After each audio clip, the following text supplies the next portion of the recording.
Good evening mga Chikilabs at Beshi ko at sa mga Beshi kong expired. May bago na naman tayong trending. Ito ay ang bardagulan ni Christian Merck versus Wamos Cruz. Watch muna natin.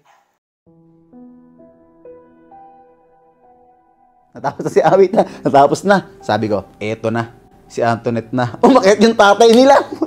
Gumanta yung tatay. Although lahat naman siyempre may talent, pero grabe naman kayo. Birthday naman ng bata yun. Yun ay unang birthday. Para naman ginawa yung birthday niya, para naman ginawa yung Cruz Got Talent. Viral ngayon sa social media ang tila sagutan ng dalawang social media influencer na sina Wamos Cruz at Christian Merck Gray matapos na magbigay ng ani ay pinakaanas niyang review si Merck tungkol sa controversial first birthday celebration ng anak ni Wamos at Antoinette Gale na si Baby Meteor. Dahil mainit na pinag-usapan ng marami ang naganap na birthday party ni Baby Meteor, ay hindi na iwasan ng vlogger na si Merck na magbigay ng kanyang opinion tungkol dito, lalo't na andun naman siya sa nasabing event. Aminado siyang hindi siya imbitado sa party at isinama lamang muna siya ng asawang si Pam Esguerra dahil ito raw talagang invited at hindi siya. Gayunpaman, dahil nga raw na andun siya, ay sasabihin na raw niya ang kanyang experience na nangyari sa party. Una niyang pinuna ang paghihintay nila ng matagal sa labas bago sila tuluyang nakapasok sa loob ng venue, bagamat may pagkain naman umano at inumin habang naghihintay sila.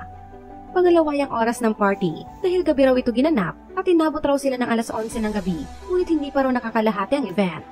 Wala rin naman ang mga activities na pambata, ngayong children's party daw ito na sana yung mga palarong pambata ang makikita. Sinabi rin ni Merck na tila raw ginawang Cruz Got Talent ang party ni Baby Meteor dahil magmula raw kay Wamos, kapatid nitong si Awit, tatay nila at hanggang kay Antoinette Gale ay nag-perform sa nasabing event at nagpakita ng kanilang talento. Mga pahayag ni Merck: maganda yung event, masarap yung pagkain, halatang ginastusan, wala akong masabi. Pero para sa akin, hindi gaanong okay yung program nila para sa children's party. Siguro kung sasayaw sila, okay lang kung kunwari silang mag-asawa o kumalan yung tugtog. Pero yung sasayaw si Wamos mag-isa, sasayaw si Wamos kasama yung kagrupo, magbe-beatbox si Awit, kakanta yung tatay ni Wamos, sasayaw si Antoinette. Parang, nasan yung children's party doon? Sa kabilang dako, tila nga hindi kinatuwa ni Wamos ang pagbibigay ng reaksyon na ito ni Merck sa mga nangyari sa karawan ng anak na si Meteor. Dahil unang-unang araw ay hindi naman umano ito invited at mas nagmukha raw pangit ang party ng anak dahil sa mga sinabi nito.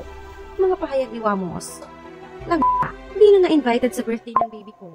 Ang dami pang sinasabi. Sabit ka nga lang sa asawa mo. Ikaw pa magaling mag-comment sa mga nangyayari sa birthday ng anak ko. Ano bang pakialam mo? Sabit ka na naman sa pangalan ko. Abangan mo sasabihin ko sa iyo bukas. Gigil mo ko. Ayoko sana kita patulan. Kaso mas nagmumukhang pangit birthday ng baby ko dahil sa sinasabi mo.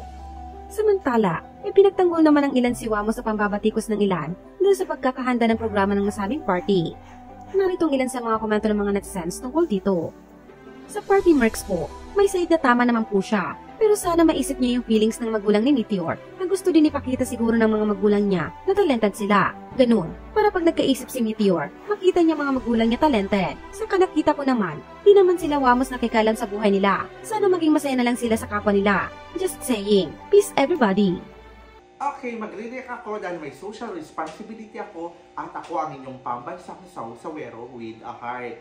So, going straight na tayo sa iyo, Christian Merck. So, naalala mo naman, di ba, yung ginawa mo kay Sanderford, masyado kang pabibo, ginawa mo mukhang pera yung tao.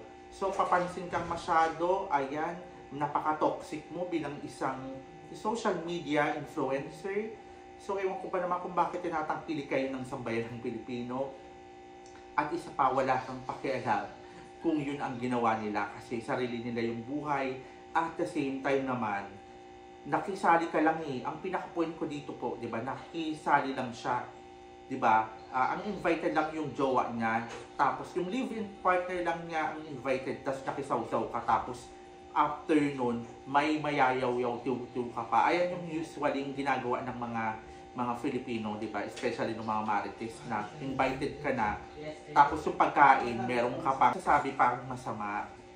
So, sa iyo naman, of course, sa iyo naman, Wamos Cruz, birthday party, first birthday party naman ng anak mo. Ano namang ginawa nyo? Ginawa nyo ng parang, di ba, club, cabaret naman. Di ba, yung jowa mo pa, ayan si Antoinette, si Abigail, ayan, yung parang baboy na tinuhog-tuhog at nag-ikot-ikot. Siyempre, ang beshi kong expired din, ayan, na si Tony Fuller, ayan, Diyos ko, see-through talaga ang suit, girl. OMG, parang ito talaga ay marami siyang pera. Money can't buy class na tinatawag na, di ba? I'm sorry na nasasabi ko to. Pero syempre, bata yan eh. Sana naman lang po yung bata is igalang nyo. Diba? Pang children party yan, hindi naman yan pang adult party. Totoo rin naman yung sinabi ni Christian Merck na ginawa nyo ng Got Talent yun, birthday yun ng bata. Tapos gabing-gabi nyo na ginanap. Ano yun?